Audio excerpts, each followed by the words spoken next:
शिव बाबा पधारे, बोलते ध्वनियों,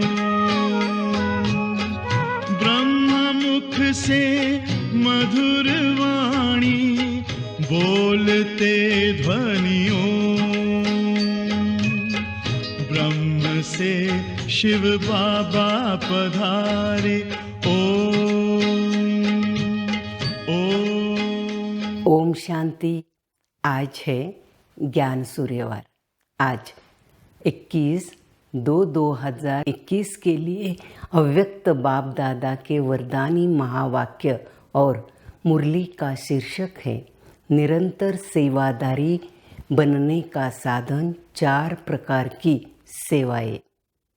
आज बाप दादा बोले, आज विश्व कल्याणकारी, विश्व सेवाधारी बाप अपने विश्व सेवाधारी सहयोगी सर्व बच्चों को देख रहे थे कि हर एक बच्चा निरंतर सहज योगी के साथ साथ निरंतर सेवादारी कहाँ तक बने हैं, क्योंकि याद और सेवा दोनों का बैलेंस सदा ब्राह्मण जीवन में बाप दादा और सर्वश्रेष्ठ ब्राह्मण आत्माओं द्वारा ब्लेसिंग का पात्र बनाता है।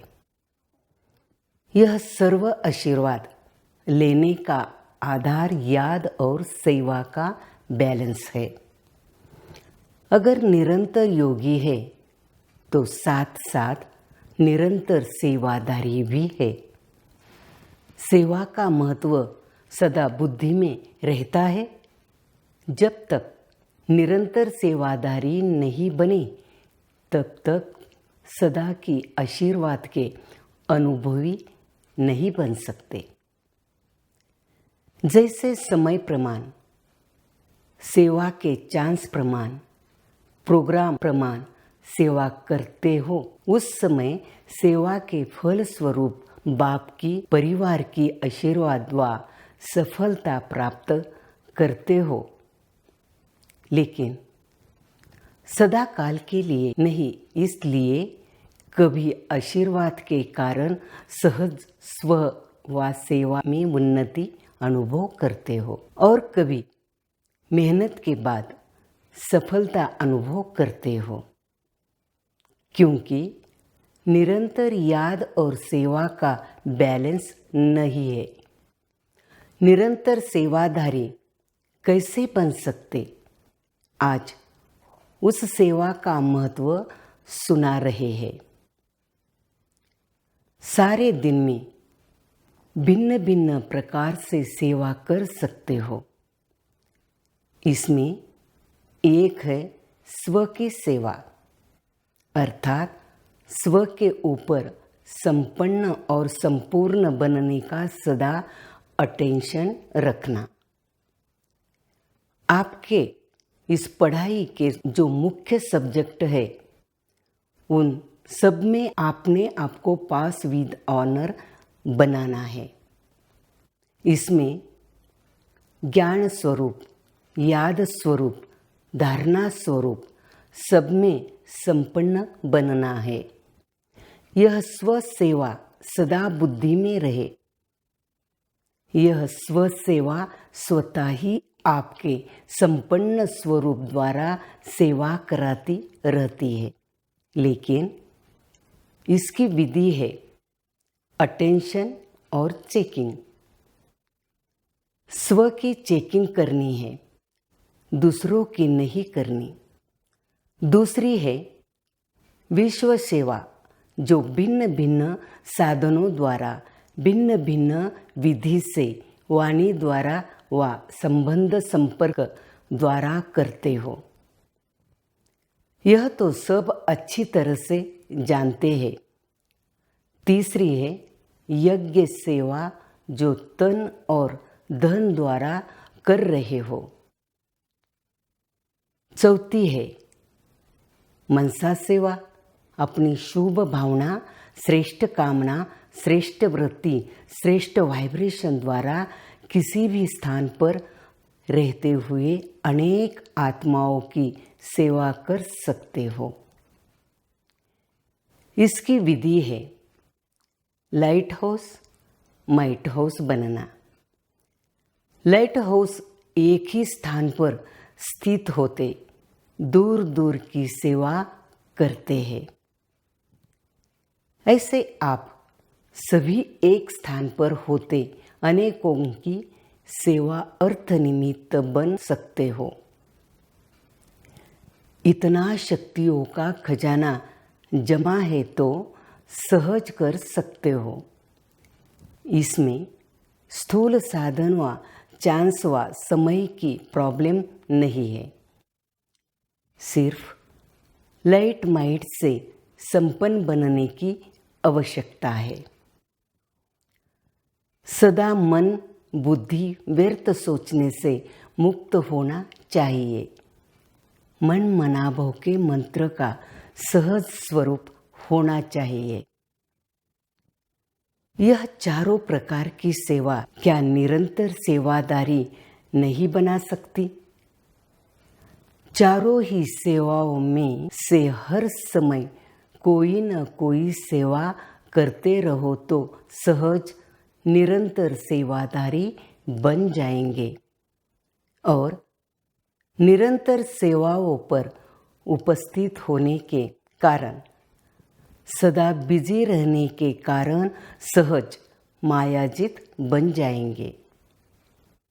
चारों ही सेवाओं में से जिस समय जो सेवा कर सकते हो वह करो, लेकिन सेवा से एक सेकंड भी वंचित नहीं रहो।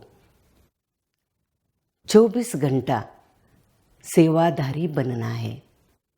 8 घंटे के योगी व सेवादारी नहीं, लेकिन निरंतर सेवाधारी। सहज है ना? और नहीं तो स्व की सेवा तो अच्छी है। जिस समय जो चांस मिले वह सेवा कर सकते हो। कई बच्चे शरीर के कारण व समय न मिलने के कारण समझते हैं हम तो सेवा कर नहीं सकते हैं। लेकिन अगर 4 ही सेवाओं में से कोई भी सेवा विधि पूर्वक बिजी रहते हो तो सेवा की सब्जेक्ट्स में मार्क्स जमा होती जाती है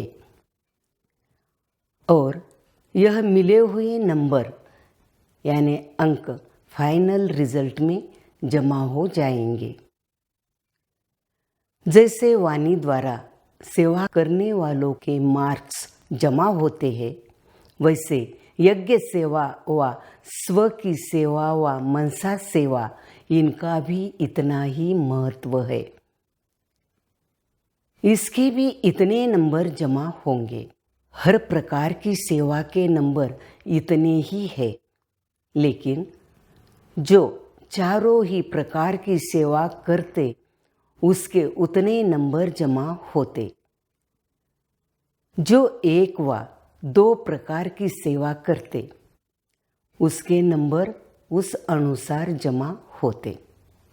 फिर भी अगर 4 प्रकार की नहीं कर सकते, 2 प्रकार की कर सकते हैं, तो भी निरंतर सेवाधारी है। तो निरंतर के कारण नंबर बढ़ जाते हैं। इसलिए ब्राह्मण जीवन अर्थात निरंतर सेवाधारी सहज योगी।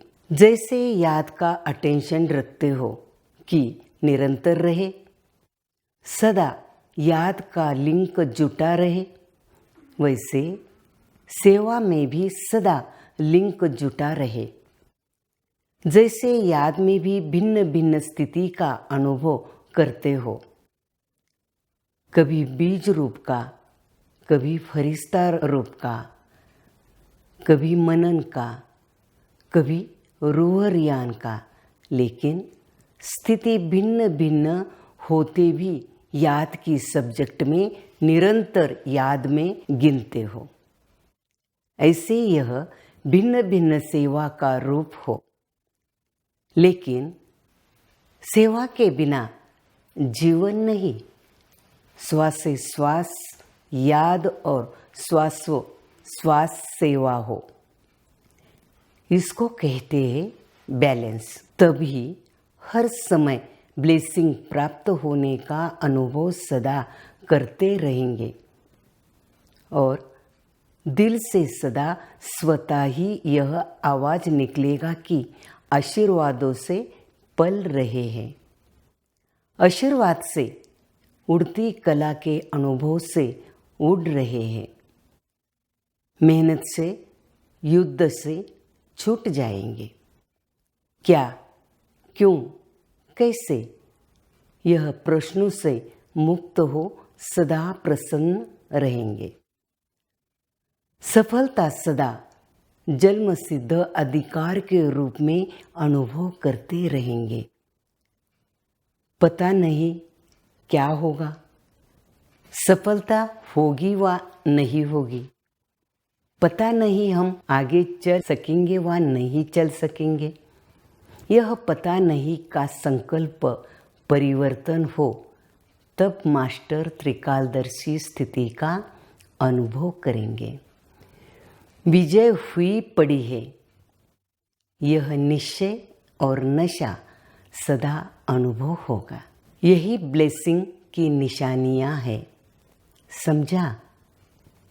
ब्राह्मण जीवन में महान युग में बाप दादा के अधिकारी बन फिर भी मेहनत करनी पड़े।